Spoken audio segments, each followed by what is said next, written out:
जय श्री कृष्णा सभी को। भगवान श्री कृष्ण आप सब पर अपनी कृपा बनाए रखें।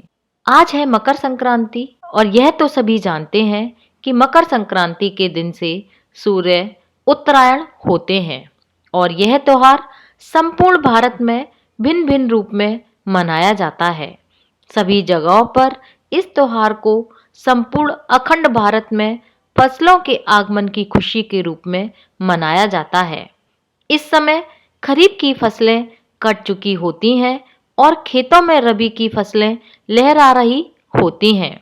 खेतों में सरसों के फूल मनमोहक लगते हैं, परंतु इस दिन कई ऐतिहासिक और पौराणिक घटनाएं भी घटित हुई थीं। तो आइए मैं आपको बताती हूँ कि वो कौन सी ऐसी ऐतिहासिक और पौराणिक घटनाएं भी हैं जिसके लिए यह मकर संक्रांति का पर्व मनाया जाता है। तो नंबर 1, हिंदू धर्म शास्त्रों के अनुसार मकर संक्रांति के दिन सूर्य दक्षिणायन से उत्तरायण गति करने लगते हैं। इस दिन से देवताओं का 6 माह का दिन आरंभ हो जाता है, जो आषाढ़ मास तक रहता है। इसी दिन सूर्य अपने पुत्र शनि के घर 1 महीने के लिए जाते हैं, क्योंकि मकर राशि का स्वामी शनि है। नंबर 2, मकर संक्रांति के दिन ही गंगा जी भागीरथ के पीछे पीछे चलकर कपिल मुनि के आश्रम से होती हुई सागर में जाकर मिली थीं। महाराज भागीरथ ने अपने पूर्वजों के लिए इस दिन तर्पण किया था, इसलिए मकर संक्रांति पर गंगा सागर में मेला लगता है। राजा भागीरथ ने अपने पूर्वजों का गंगा जल, अक्षत, तिल से श्राद्ध तर्पण किया था। तब से माघ मकर संक्रांति स्नान और मकर संक्रांति श्राद्ध तर्पण की प्रथा आज तक प्रचलित है। कपिल मुनि के आश्रम पर जिस दिन माता गंगे का पदार्पण हुआ था, वह मकर संक्रांति का दिन था। पावन गंगा जल के स्पर्श मात्र से राजा भागीरथ के पूर्वजों को स्वर्ग की प्राप्ति हुई थी। कपिल मुनि ने वरदान देते हुए कहा था, मातु गंगे त्रिकाल तक जन जन का पाप हरण करेंगी और भक्तजनों की 7 पीढ़ियों को मुक्ति एवं मोक्ष प्रदान करेंगी। गंगा जल का स्पर्श, पान, स्नान और दर्शन सभी पुण्यदायक फल प्रदान करेगा। नंबर 3, इस दिन भगवान विष्णु ने असुरों का अंत करके युद्ध समाप्ति की घोषणा की थी। उन्होंने सभी असुरों के सिरों को मंदार पर्वत में दबा दिया था। इसलिए यह दिन बुराइयों और नकारात्मकता को खत्म करने का दिन भी माना जाता है। नंबर 4, महाभारत काल में भीष्म पितामह ने अपनी देह त्यागने के लिए सूर्य के उत्तरायण होने का ही इंतजार किया था। इसके पीछे का कारण है कि उत्तरायण में देह छोड़ने वाली आत्माएं या तो कुछ काल के लिए देवलोक में चली जाती हैं या पुनर्जन्म के चक्र से उन्हें छुटकारा मिल जाता है। उनका श्राद्ध संस्कार भी सूर्य की उत्तरायण गति में हुआ था। इसके फलस्वरूप आज तक पितरों की प्रसन्नता के लिए तिल अर्घ तथा जल तर्पण की प्रथा मकर संक्रांति के अवसर पर प्रचलित है।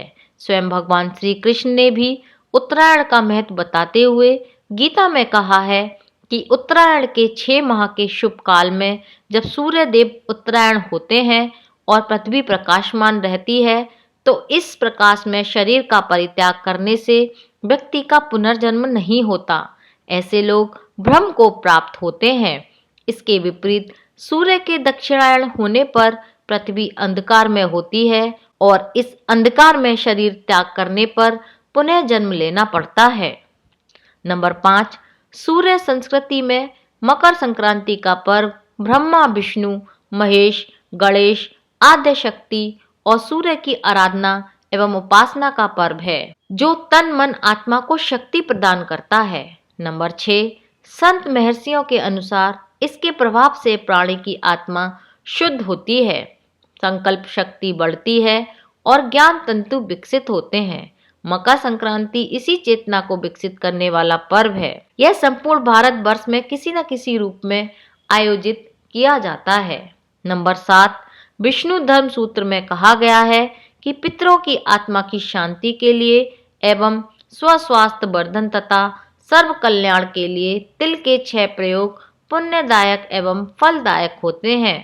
तिल जल से स्नान करना, तिल दान करना, तिल से बना भोजन, जल में तिल अर्पण, तिल की आहुति और तिल का अवटन लगाना। नंबर 8, सूर्य के उत्तरायण होने के बाद से देवों की ब्रह्ममुहूर्त उपासना का पुण्य काल आरंभ हो जाता है। इस काल को ही पराअपरा विद्या की प्राप्ति का काल कहा जाता है। इसे साधना का सिद्धि काल भी कहा गया है। इस काल में देव प्रतिष्ठा, गृह निर्माण, यज्ञ कर्म आदि पुनीत कर्म किए जाते हैं। मकर संक्रांति के एक दिन पूर्व से ही व्रत उपवास में रहकर योग्य पात्रों को दान देना चाहिए। नंबर 9, रामायण काल से भारतीय संस्कृति में दैनिक सूर्य पूजा का प्रचलन चला आ रहा है। राम कथा में मर्यादा पुरुषोत्तम श्री राम द्वारा नित्य सूर्य पूजा का उल्लेख मिलता है। नंबर 10, सूर्य की 7वीं किरण भारतवर्ष की आध्यात्मिक उन्नति की प्रेरणा देती है। 7वीं किरण का प्रभाव भारतवर्ष में गंगा जमुना के मध्य अधिक समय तक रहता है। इस भौगोलिक स्थिति के कारण ही हरिद्वार और प्रयाग में माघ मेला अर्थात मकर संक्रांति या पूर्ण कुंभ तथा अर्ध कुंभ के विशेष उत्सव का आयोजन होता है। मैं उम्मीद करती हूँ आपको ये जानकारी अच्छी लगी होगी।